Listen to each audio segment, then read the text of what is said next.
Hello everyone and welcome to a new video on the channel, and this is going to be my first video for the year for my weekly reviews.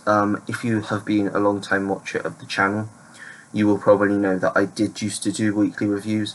It didn't last very long. It lasted for about a month or maybe a bit longer than that, and I just found that I was running out of time.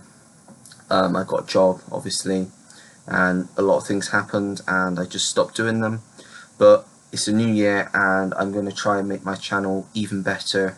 Well, I wouldn't say it's great. I say it's for me, I enjoy making it. I know some people watch it, but I want to make it better. They're better content than there has been, and I know a lot of people like to know my thoughts on certain films that I've bought, and a lot of these will be films that I have bought because I prioritise watching Blu-rays. There may be some new releases mixed in here. All depends what's out and what I fancied watching at the time.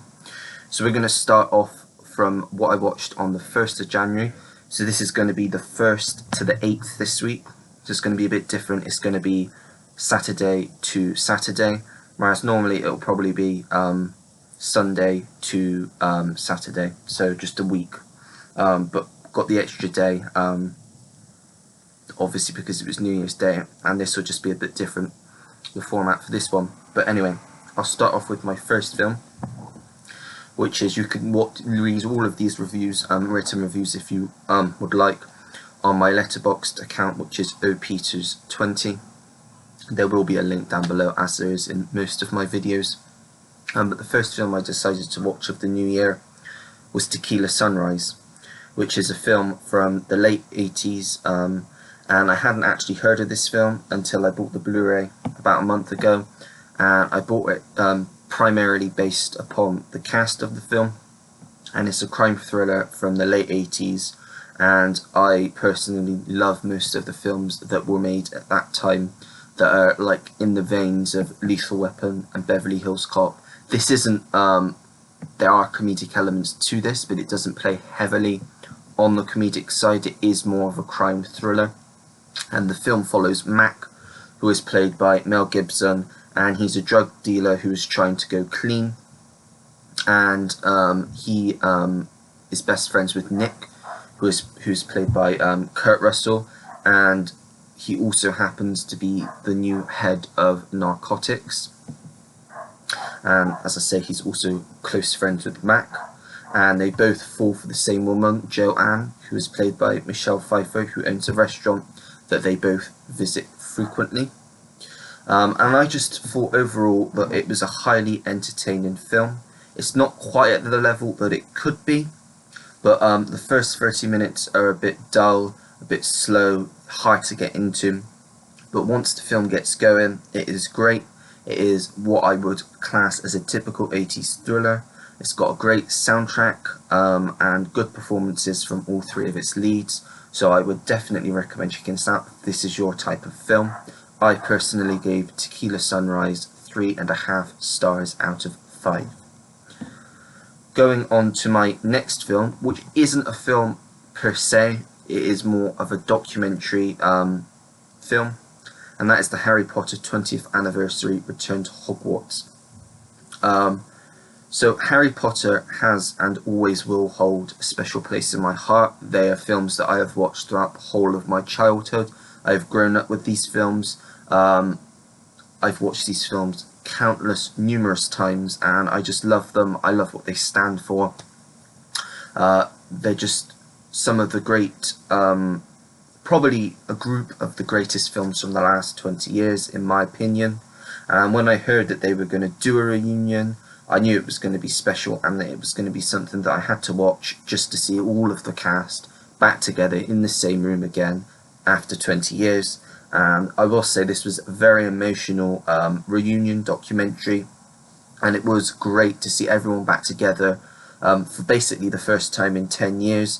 They spent 10 years making these films together, then they spent 10 years apart, and now they're back. And they got to see each other again and reflect on the films that they made together and what joy they made for hundreds and hundreds of people, not just children, but people across the world. And it just shows this is what this is probably one of the best documentaries, although it is more of a reunion, that I've seen. It is great, and I think it's essential for all Harry Potter fans. It was just great seeing them all back together, sharing these memories of each other. They are basically a family. Obviously, they made these films over a span of 10 years. The three mains were obviously children, like young children when they made it, so they grew up together and they are basically family.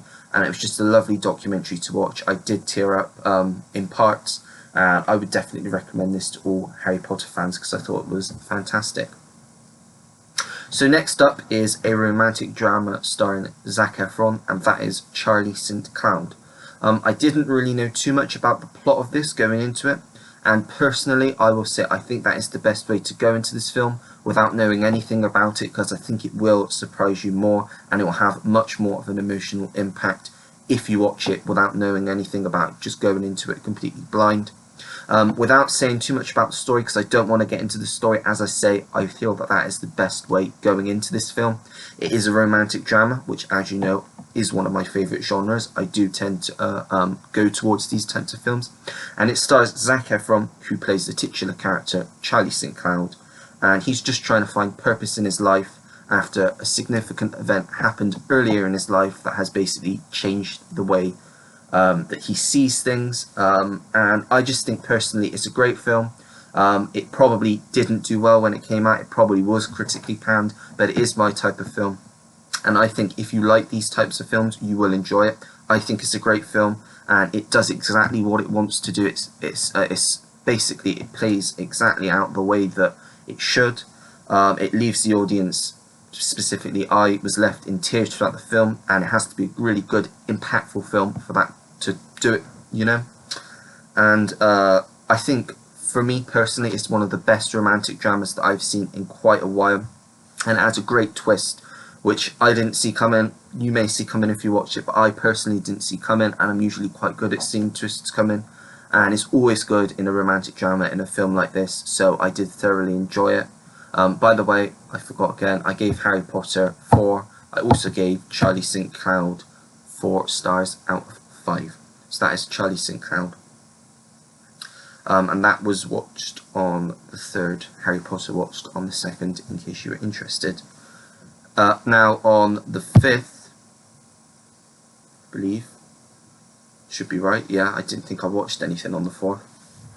On the 5th of January, I had a secret screening at Cineworld, which was for the new film Belfast, Kenneth Branagh's new film. And all I can say is, what a film. For me, this had one of the best trailers that came out last year, and the trailer made it jump right to the top of my most anticipated films, and this did not disappoint in any way whatsoever. So if you don't know anything about this film is set in 1969 in Belfast, and it admits the troubles between the Catholics and the Protestants, I believe, in Ireland at the time.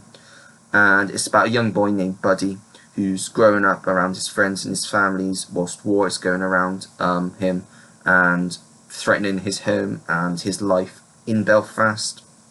And I just think this film is beautifully shot. It has just overall a great story with characters that you do really care about, and a fantastic soundtrack straight from the 60s. It is a fantastic film. I love the way how it is shot in black and white. I think that is the best way to shoot this film because it really immerses you in that time. It is definitely, for me, Kenneth Branagh's best film, which is really to be expected with it being based upon his own childhood in Belfast. And I just truly believe that this is a really important film, and it is a film that for me personally won't be forgotten anytime soon, and I do hope that anyone that watches this feels the same as me. So that is Belfast, which I gave 4.5 stars out of 5. Next up, on the 6th of January, so this was Thursday, I just wanted to watch a short film. I didn't have a lot of time, but I really wanted to watch a film, so I decided to go for a shorter film that was an hour and a half, because I was interested, and I'll say what the film is first before I go into it. It was called War, starring Jet Li and Jason Statham, and I was interested in it because it's an action film, and the cast, obviously Jason Statham, Jet Li, great action stars. and that plot actually sounded interesting, which doesn't happen. I thought, I looked at it, thought, then I read the plot, and it actually sounded interesting, so I decided I was going to give it a go. It was short, it looked interesting, so I gave it a go. And I will say, this was actually a pretty good action film for what it was. It did have a decent story, and the action sequences that it did have were pretty good, which is really to be expected with Jet Li being in this film, as he is one of the all-time greats in terms of martial arts. There isn't really much that can be said about this film, because it's not fantastic. It's just an average action film that is good for what it is. It is an entertaining watch, and you can just turn your brain off and watch it, and it actually had a really good twist at the end, which doesn't very often happen in these types of films, because you think they're very generic, but the twist was actually good and it paid off. So yeah, War I gave 3 stars out of 5, and I thought it was actually pretty decent. Going in, I've got 3 more. Going into January the 7th, I watched The Tender Bar, George Clooney's new film, and it was a film that I have been looking forward to for about a year. When they first announced it, I think it started filming about a year ago, and I was excited because it has Ben Affleck starring in it and George Clooney behind the camera directing it. So I knew that for me personally it was going to be a day one watch when it was released, wherever it was released, and it was released on Amazon Prime. And personally I think it's a fantastic film, but I will say I think it could have been better. As I say, there's nothing bad about this film. I do think it's a great film, but I feel that the film didn't have enough time to develop certain things. There's a relationship that happens in this film that is rushed. It wasn't really developed. It did kind of seem a bit pointless towards the plot of the story, and the ending felt a bit rushed as well in my opinion. But the actual story itself I loved. I thought it was great. I thought the acting was great. Has a great cast, great story, and a brilliant soundtrack. And as I say, whilst I wasn't fully satisfied with the film, it is still a great film, and I do believe that it's one that should be watched because of the quality. So yeah, that is The Tender Bar, which I gave 4 out of 5 stars. Going on to my next one, which I am also going to try and do a highlight of the week. So the best of the week. I'm not going to do worst of the week because I don't like to degrade films, but I will do a best of the week. And the best of the week for me is Licorice Pizza, which is Paul Thomas Anderson's latest film. Probably top 3 anticipated films of last year, although it did technically come out this year here. And I'm just going to go right off the bat and say this is one of PTA's best films. Paul Thomas Anderson is one of my favourite directors, and he has made 2 of my favourite films of all time, being Boogie Nights and Magnolia. So before going into this, I knew that it was going to be something special. I just wasn't prepared for how good this actually was. It's fantastic. It follows Gary, who is a young actor in Encino, Los Angeles, so the San Fernando Valley, who meets his first love, Alana, and it basically follows him as he navigates life and love in the valley in the 70s. And I'll say this is visually one of the most beautiful films I have ever seen. It has that slight grain to it, which just makes it feel even more so that it was a film that was shot in the 70s. With it being set in the 70s, it just makes it even more effective. And I think everyone in this film was top notch. The story was just brilliant, and it is just one of those great films. The highlight of the film for me was Bradley Cooper, who was absolutely bonkers in this film, and he absolutely stole every scene that he was in. And this film, I will just say, summarises why I love film and why film can just be great. And this is bound to be one of my favourite films by the end of the year. It's no surprise that I gave Licorice Pizza 5 out of 5 stars. I'd give it more if I could.